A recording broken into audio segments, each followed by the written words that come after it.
A continuación, presento al doctor Miguel Ángel Rodríguez Mackey, quien va a abordar el tema de la evolución histórica del derecho internacional humanitario y del derecho internacional de los derechos humanos.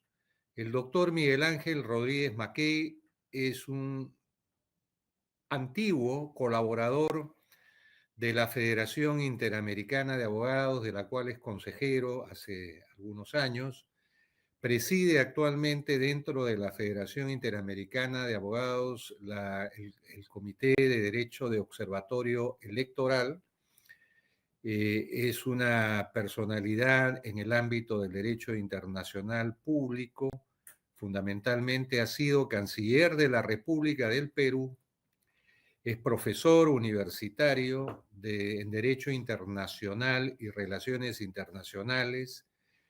Ha sido decano de una prestigiosa facultad de Derecho de una universidad privada del Perú y es miembro de número de la Academia Interamericana de Derecho Internacional y Comparado.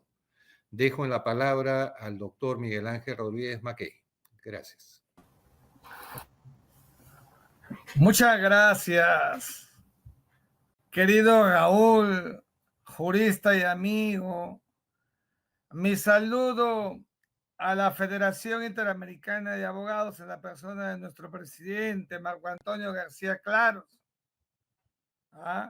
Y en nombre de toda la FIA, a Mabel Antesana, juristas, todos juristas que le dan vida a este tipo de eventos, y mis felicitaciones por haber llevado adelante este evento que conmemora hoy, ¿no es cierto?, el Día del Holocausto, recordando lo que sucedió en Auschwitz durante la Segunda Guerra Mundial. Entonces, me ha pedido la organización de la federación que me circunscriba a la parte de la historia del derecho internacional humanitario, vinculando pues al Holocausto, ¿no? Entonces, yo trataré de decir algunas cosas complementarias a las que ya han sido referidas. Entonces, lo primero que yo quisiera decir en estos 18 minutos que se me han asignado es que el derecho internacional de los derechos humanos y el derecho internacional humanitario son dos ramas de los derechos humanos, ¿ya? El primero mira los derechos humanos en tiempo de paz, como ahora. Y el segundo, el DIH, los mira en el conflicto armado y nada más que en el conflicto armado. No hay otra forma de verlo. Por tanto, yo no puedo hablar de derecho internacional humanitario en Venezuela porque no hay conflicto armado en Venezuela. Sí pude hablar de derecho internacional humanitario en Colombia porque sí había conflicto armado y así sucesivamente. En segundo lugar, el origen del derecho internacional. Voy a abocarme al derecho internacional humanitario, no al derecho internacional de derechos humanos. Lo vamos a dejar ahora. El derecho internacional humanitario tiene dos puntos de quiebre de su origen. La famosa, histórica batalla de Solferino, ¿no es cierto? Esta que enfrentó a los austriacos con los franceses, los cerdeños, y que produjo pues un montón de bajas. Los austriacos, digamos, son derrotados, etcétera, y hay reglas consuetudinarias para ellos.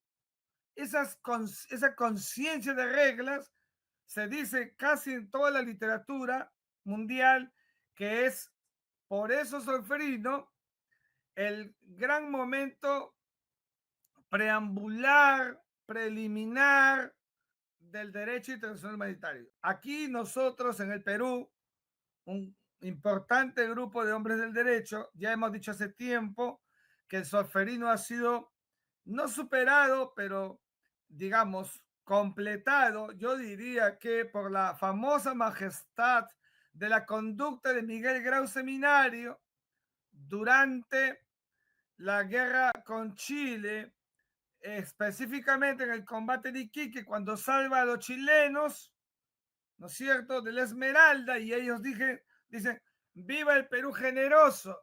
Ese acto de Miguel Grau lo ha convertido en el gran precursor del derecho internacional humanitario, y aquí en Perú seguimos trabajando para su reconocimiento universal.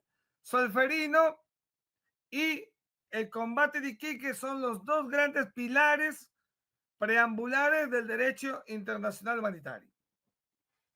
Pero ¿cuándo es que empieza a tomar forma el VIH? Es precisamente durante la Segunda Guerra Mundial, que ha sido ya referida ampliamente hace un rato. Es decir, la segunda conflagración bélica planetaria del siglo XX, que removió la conciencia colectiva del mundo al producirse el holocausto de judíos, pero no solamente judíos, sino de otros grupos, los gitanos, ¿no es cierto?, discapacitados, ¿ah?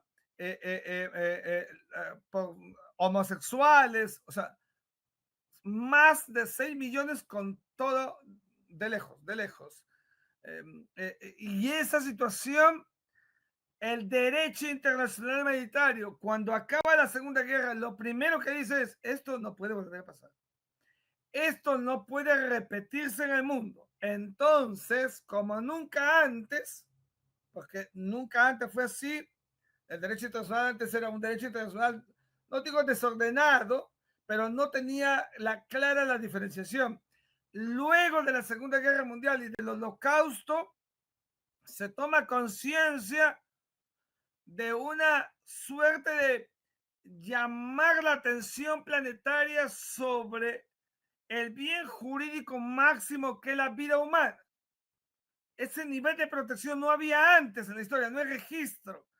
Y por eso, en el marco de un derecho internacional de codificación y del positivismo, estaba muy fuerte Hans Kelsen, se inicia un proceso de normativización del derecho consuetudinario hasta ese momento. Es verdad que el derecho positivo aún el día de hoy no supera el derecho consuetudinario ni a la costumbre internacional que está en el artículo 38 del Estatuto de la Corte Internacional de Justicia. Es cierto, pero no cabe la menor duda que ese avance del positivismo con ese Hans Kelsen que llegó muy fuerte en el sistema internacional dio a luz, parió los convenios de Ginebra de 1949 sobre VIH y sus protocolos complementarios, que son la bandera jurídica estamental normativa del VIH. Doctor Roy McKay me decía, y ya no, y después de eso hay VIH, no solamente hay mucho, sino que es el marco, pero el VIH no depende únicamente de los convenios de Ginebra, porque los derechos humanos son superiores al derecho positivo. O sea, en otras palabras, si no hay derecho positivo, siempre hay derechos humanos. En tiempos de paz y en tiempos de guerra, tipo de paz que no lo estoy abordando. Entonces, esta conciencia de que no haya más holocausto, lo primero que debía hacer en este proceso era no permitir la impunidad internacional.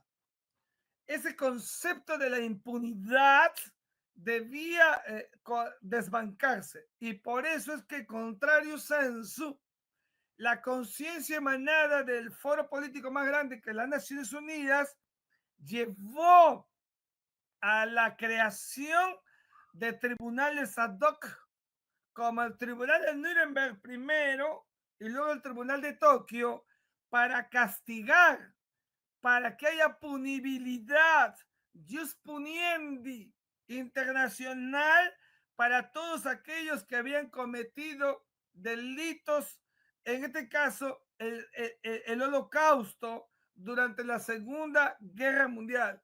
Si eso no pasaba, los estudiosos nos dicen que en verdad el mundo hubiera tenido un gran talón de Aquiles para procurar la paz establecida en el artículo 1 de la Carta de la ONU, que dice que la paz ya se consiguió, pero hay que mantenerla. Está prefigurado establecido y consagrado en la Carta de San Francisco. A partir de ese momento, entonces el mundo que dijo y consagró que no haya más guerras, en verdad han habido, pero conflictos regionales, locales, la guerra de Corea, la guerra de Vietnam, la guerra del Golfo Pérsico, ¿no es cierto? La guerra de Irak, la guerra de Siria, la guerra de Afganistán, la guerra entre Rusia y Ucrania, o u otro tipo de conflictos que hemos visto en el sistema internacional. Bueno, pero entonces la idea fue buscar un proceso de individualización del proceso mismo de naturaleza punitiva. Y este proceso de adecuación para consagrar la responsabilidad individual se consagra en 1998 cuando se da a luz a la creación del Estatuto de Roma y este dio a luz a su vez a su mecanismo jurisdiccional supranacional planetario, que es la Corte Penal Internacional. ¿Se da cuenta usted? Miren ese proceso.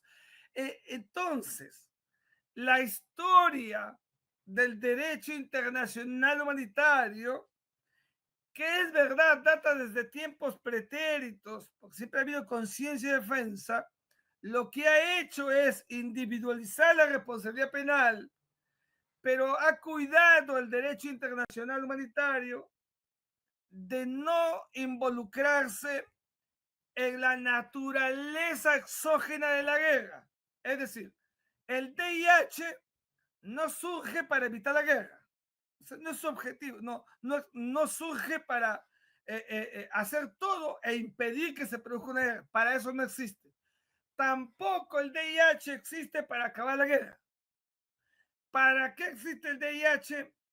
Para minimizar los actos de guerra de los combatientes, pensando en quienes están en medio del combate y no son parte del combate, los civiles. Para eso surge el derecho internacional humanitario. En ese mecanismo, el derecho internacional humanitario se ha metido muy fuerte y por eso se habla de un derecho internacional de los conflictos armados, internacionales o no internacionales. Sin embargo, la Corte Internacional Penal Internacional no solamente es DIH. Mire, síganme, no se vaya a perder. No solamente la Corte Penal Internacional como mecanismo supranacional punitivo, no solo es DIH, sino también juzga los procesos punitivos a la luz de 4 delitos.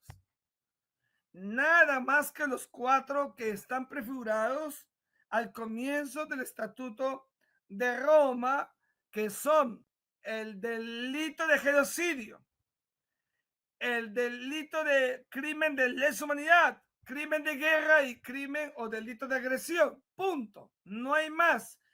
El delito de genocidio, no voy a desarrollar todo porque no hay tiempo, pero sí, por lo que estamos hablando del holocausto, el delito de genocidio es surgido de las entrañas del fenómeno del holocausto, porque no hay delito de holocausto, no existe el delito del holocausto, pero el delito del holocausto, que fue horrendo, que nadie quiere que vuelva a pasar en el mundo, que ha sido muy bien señalado por los juristas que me han antecedido en esa palabra, ese proceso ha sido llevado a través de lo que hoy sí punitivamente se considera, se conoce como genocidio.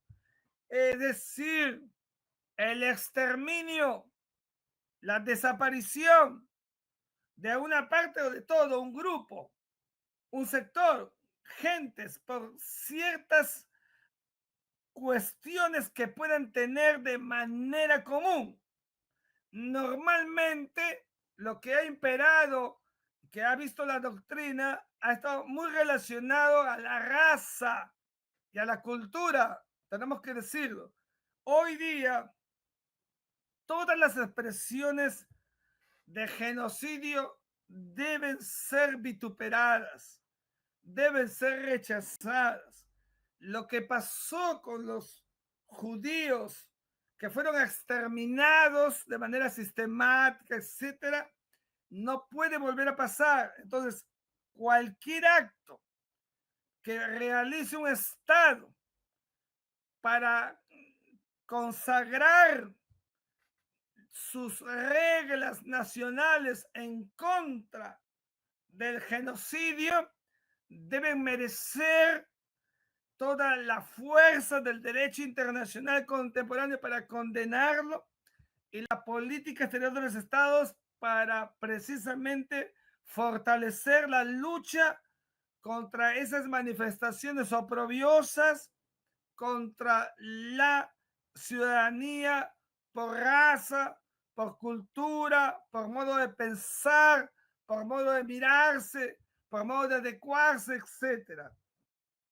Esto que estoy diciendo es muy importante porque a veces hemos creído que solamente las reglas de la Corte Internacional son para los tiempos de conflictos armados. Yo he diferenciado, pero eso no hace de que no tenga un monopolio para cuestiones como, por ejemplo, lo que pasa en Venezuela. En Venezuela, el señor dictador Nicolás Maduro ha sido objeto de una imputación objetiva por delito de lesa humanidad, crímenes de lesa humanidad. Y en Venezuela, repito, no existe un conflicto armado. Conflicto armado o barbarie interna con o sin Estado fallido, donde no existe una autoridad central.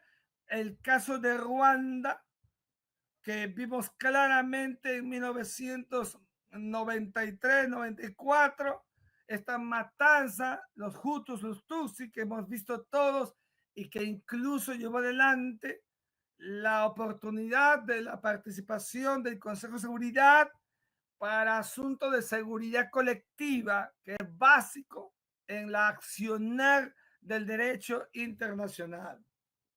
Bajo esta premisa, entonces, el derecho internacional humanitario ha sido clave y seguirá siendo clave, porque si hay algo de lo que no puede exonerarse el mundo es de las guerras, de los conflictos.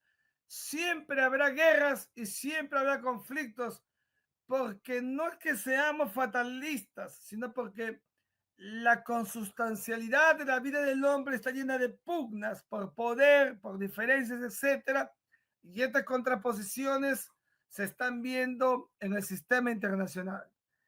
Lo que le ha pasado a los judíos generó una conciencia internacional, no solamente judía, una conciencia internacional para que nunca más a la gente se le persiga o se le elimine por su raza.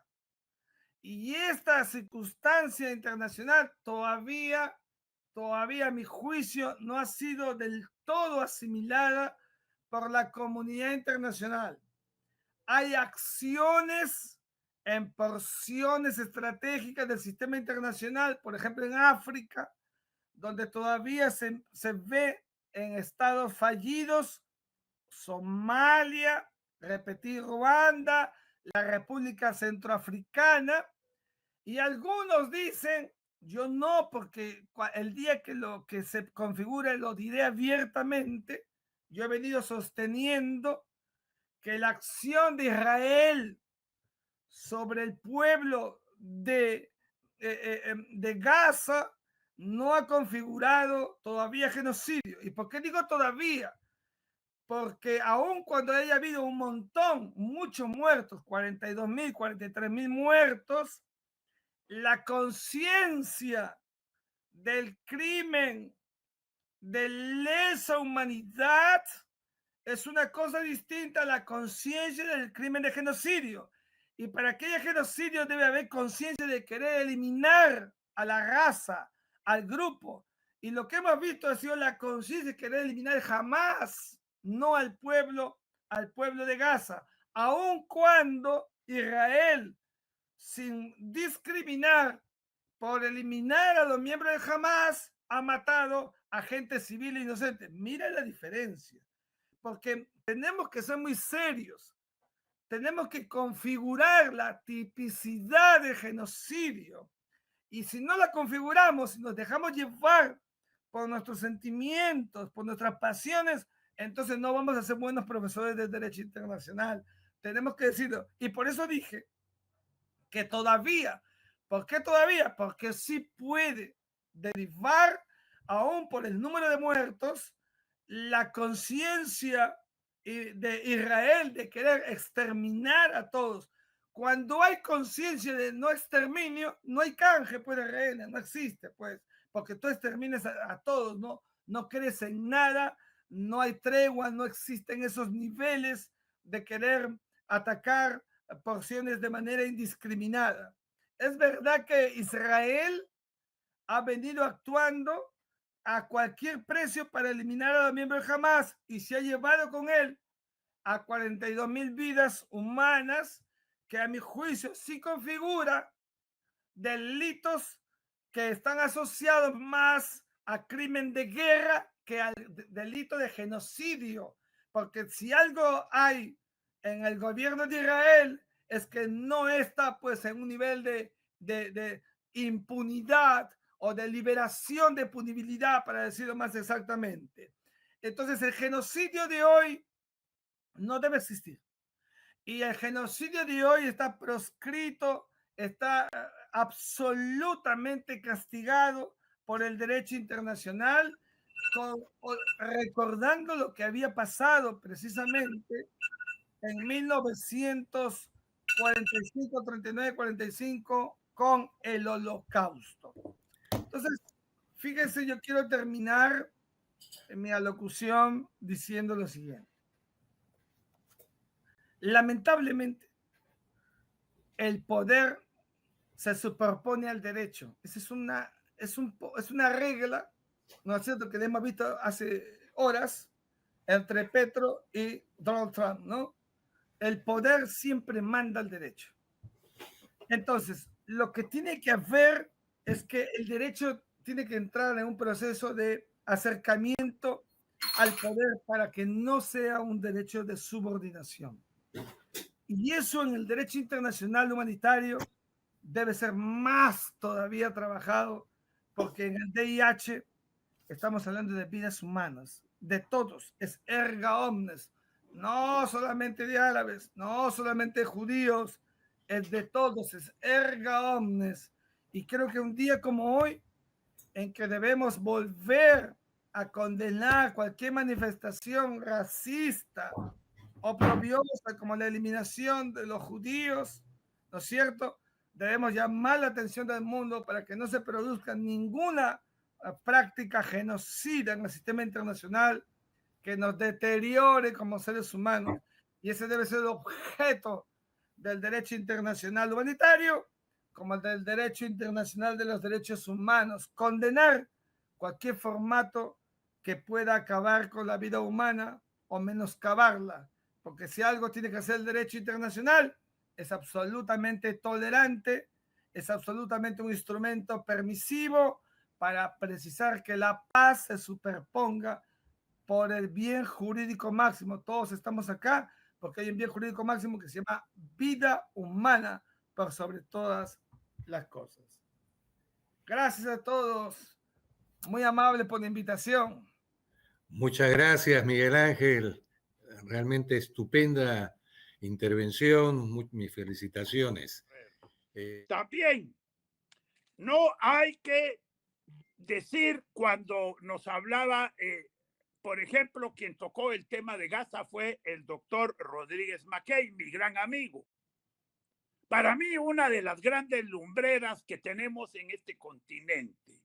Es admirable toda su presencia, sus artículos, su actividad intelectual, además de todo el desarrollo que tuvo en su nación como ministro de Relaciones Exteriores. Pero él nos hablaba del nacimiento del derecho internacional humanitario, especialmente a partir de la batalla de Solferino, que se crea el Comité Internacional de la Cruz Roja.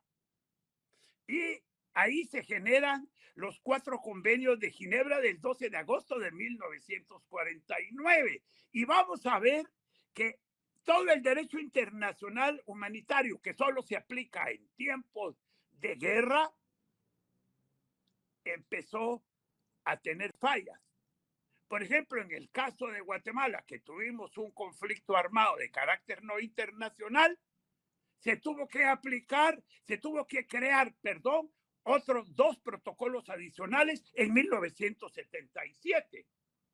Y ahí sí ya, porque antes los conflictos internos solo se resolvían con el artículo 3 común de los 4 pactos.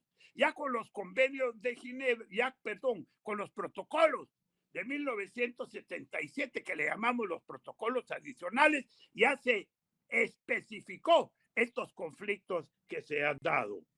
Pero nos dice el doctor que no permitir, y eso tenemos que estar totalmente de acuerdo, la impunidad internacional. Esto es vital. No lo debemos de permitir hacia el futuro, porque los tribunales de Nuremberg y los de Tokio deben de estar presentes. La Corte Penal Internacional es la respuesta a esta situación y esto lo vamos a ampliar después con la doctora Ramírez.